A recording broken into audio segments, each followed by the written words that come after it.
Salman Khan comeback. I think Sikandar নিয়ে সালমান খানের comeback হতে পারে, এটা সবাই বলছে, তার সাথে আমিও বলছি। সালমান খানের সিকান্দার মুভি, যে মুভিটা নিয়ে এতদিন সবাই চর্চা করছিল, আমার তো মনে হয়েছিল সিকান্দার মুভি হিস্টোরিক্যাল মুভি হতে চলেছে, বাট না, এটি স্টাইলিশ অ্যাকশন অ্যান্ড মডার্ন, যা এই টিজার দেখে একদম ক্লিয়ার বোঝা যাচ্ছে। কেননা এই টিজারে প্রত্যেকটা অ্যাকশন স্টাইলিশ ভাবে দেখানো হয়েছে।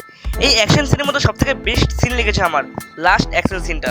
এই টিজারে সালমান খানের ডায়লগ ইমপ্রেসিভ। এখন দেখা যাক মুভিটা স্টোরি লাইন কিরকম হয়, কেননা টিজারে এটুকু সিন দেখে বলা যেতে পারে না। এরপরে ট্রেলার আসবে, তারপর কনফার্ম হওয়া যাবে। হ্যাঁ, টিজার এটা সেকেন্ড, কেননা এর আগেও একটি টিজার এসেছিল, যা গ্লিমসও বলা যেতে পারে, টিজারও বলা যেতে পারে না, তবে সেটা টিজারই ছিল। এর আগে টিজারটা ছিল অফিসিয়াল টিজার, আর এবার হচ্ছে অফিসিয়াল ফিল্ম টিজার।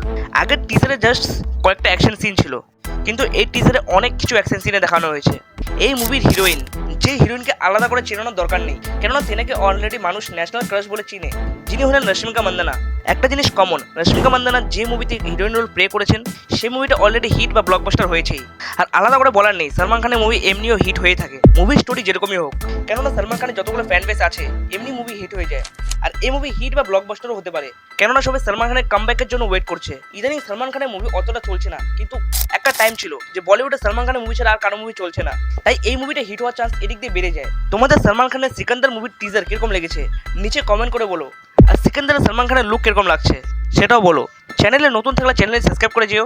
দেখা হচ্ছে নতুন একটা টিজার বা ট্রেলারের রিভিউ নিয়ে, ততক্ষণের জন্য bye. So take care and stay happy.